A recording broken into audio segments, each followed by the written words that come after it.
Right Show. Yo, what's good, Night Shield? Hey man, I'm just chilling, man. How about you? Thanks for calling into the show. Oh, no problem, man. It's all good. Driving here, driving around, fall, rush hour here, so kind of stuff. I can imagine, man. Of course, it's about that time, right? It's about 5:15 over there, correct? Yeah. All right, man. So let's go straight to the hip hop, man. And for those that might not know exactly who you are, why don't you introduce yourself and let them know where you're coming from? My name is Gabriel Nightshield, from the Rosebud Reservation. I'm a artist, a record label owner. And actually, I don't know if many people know this now, but I still live in Boston, Massachusetts. I grew up until about age 12 in Boston, Massachusetts. Oh, damn. So, Crazy stuff. I got a few people with on my Facebook page and stuff, people I grew up with and stuff that are, from around there, so maybe I don't know if they're listening or not, but it's kind of cool to hear. yeah, man. By the way, actually, I have my co-host sitting in with me right now. He's actually from Brockton, Massachusetts as well. So we're right on 47 Bourne Street, went to the Brookfield Elementary School. He's nodding his head. He knows where it is. Yeah, that's great. Hey, man. So you moved out to the Rosebud Reservation. Is that correct? Yeah. Like, I was born out here. My mom was from there, from Rochester, Boston, or whatever. Hyde Park, actually. And we moved back to the Boston area or whatever. And then, like I said, I lived out there till I was about 12, and then moved back to the res. Grew up there or whatever. So man, like, how was the difference with that transition from Boston to the reservation? It was a nightmare, dude. It was it was like going from, like, where everything's within our streets or whatever, and then going where, you gotta drive 45 minutes to get a loaf of bread. It's ridiculous. I can see that, man. And so what were some of the activities that you saw go down the reservation while growing up? Just poverty, man. Extreme poverty, a lot of alcoholism. A lot of things that, you just see, violent domestic abuse, violence, just stuff you hear about in, like, the news and, stuff like that. I don't know. It's terrible. It's like a third world country over there, man. It's ridiculous. No, man, I believe it. I've heard about it, man, and it must have been rough. But you took a positive energy towards it. And got involved with hip hop music. And before we even go into that, were there many other Native Americans doing hip hop on the reservation? No, well, I mean, there was a handful, like, across the continent. When I first started, there was a few people, like the War Party out of Canada. Lightfoot was from Oklahoma, I believe.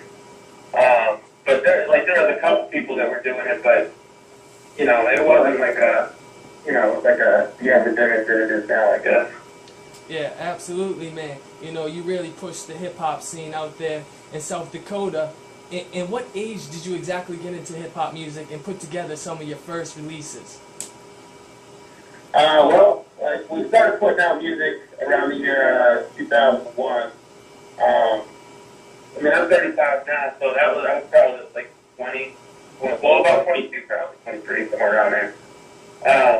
When I first got into it, I didn't really want to be an artist. Like, it was never my intention to become the artist. I always wanted to be the guy behind the scenes that was sort of discovering new talent and pushing that kind of stuff forward. Becoming an artist myself sort of grew out of doing the whole process of everything. Yeah, no, I feel that, man.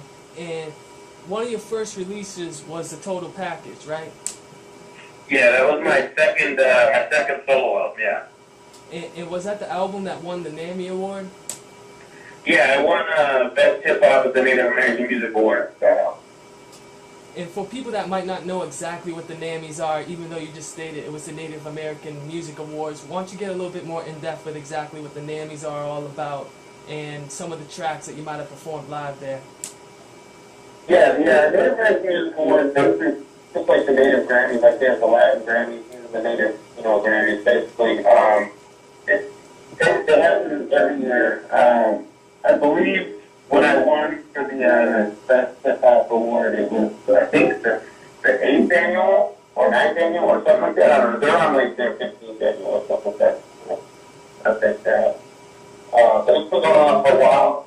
For the Soul Talk album, like the main singles off that album that you might have heard were Well, Anything You Want was a big single.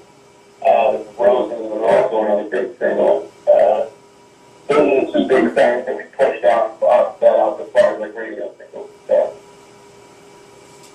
Definitely, man. That's a classic album. We actually gonna be playing later on to our show the track "Work" that you did with Haystack off. Yeah, I love that track, man. Yeah, that's one of my favorites too, man. That was out my first album, That's Happened. Yeah, exactly. And "How We Ride" is another dope track off that album as well, man. Yeah, thank you, man. Yeah, that's one of my favorites too. Hell yeah. So, you've been running the Native American hip hop scene for a while out there in South Dakota. How do you feel about the hip hop scene there? After reigning it for so long. And it's growing up, man. I feel like I don't know what it's probably felt like for like Ice Cube or like Scarface, something like that. But it started out just like an originator, raisins or whatever. And now there's a whole other generation of people that that I helped pave the way for, that I still hope to door about. There's a whole other generation of people out there just doing it and doing it big. It feels good to been able to put that forward. Exactly, to pave the way for future MCs. And so, man, like, how do you feel about the music industry nowadays? What do you think hip hop is missing today? And too much fashion in hip hop, man. I miss the old grimy days, like the 90s, early 90s hip hop, stuff like that. There's no more classics. It's all about like, what you're wearing and the trendy, civil hip hop. I'm not into much of today's hip hop really. Nah, man, I agree with you 100%. It seems like it's more about flashing their wealth and how much they have, when in all reality, they probably actually don't have all that. Yeah, for sure. So. Not into, all that stuff like that. But I miss the old West Harmony days, Tupac, and Biggie. Ice Cube, that was stuff that I grew up on. So. And I 100% agree with you, man. Some of those tunes are still classics today. They'll always be classics. They even influence myself as well, such as Bone Thugs and especially the whole Ruthless family. And going into that, what were some of your inspirations? I know Bone Thugs and Harmony is definitely one of them. Yeah, definitely. They're usually my favorite, group of all time. Dr. Dre, sort of was on the radio, all the radio stations and stuff like that were all like country stations. So we really didn't have, we weren't really exposed to much hip hop. Basically, whatever MTV was feeding us at the time. And I remember, whenever Dr. Dre's The Kind Down came out, Big Dog and all that, like, it was one summer, like, we'd go, everybody in school was all cowboys or whatever, and then, like, the summer would come, and then one fall thing, and then everybody was all gangsters, and so, we had to completely just switch the whole persona on the radio stage. That's hysterical, man.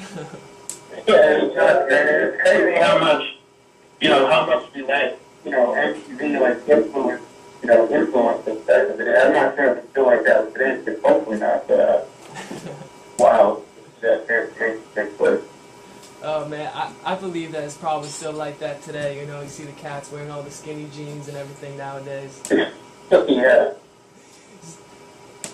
So, man, you've been working on a collection of albums entitled Sex, Drunks, and Hip Hop, and you now finally have the third installment coming out soon, Sex, Drunks, and Hip Hop, The Addiction. Tell us about the whole idea behind the trio of albums, and is there going to be a part 4? I don't know. Sort of thinking this album as it might be my last, but I mean everybody says that, but you never know. But this is the third edition of Sex, Drunks, and Hip Hop.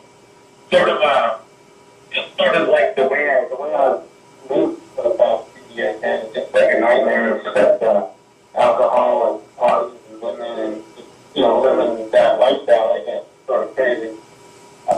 Whenever I released the original Substance of Hip Hop in 2009, and I was trying to think of a follow-up to that album, and I was like, what comes after the night of sex, drugs, and hip hop? And inevitably the hangover hits you, and that's what today is stepping into with the hangover.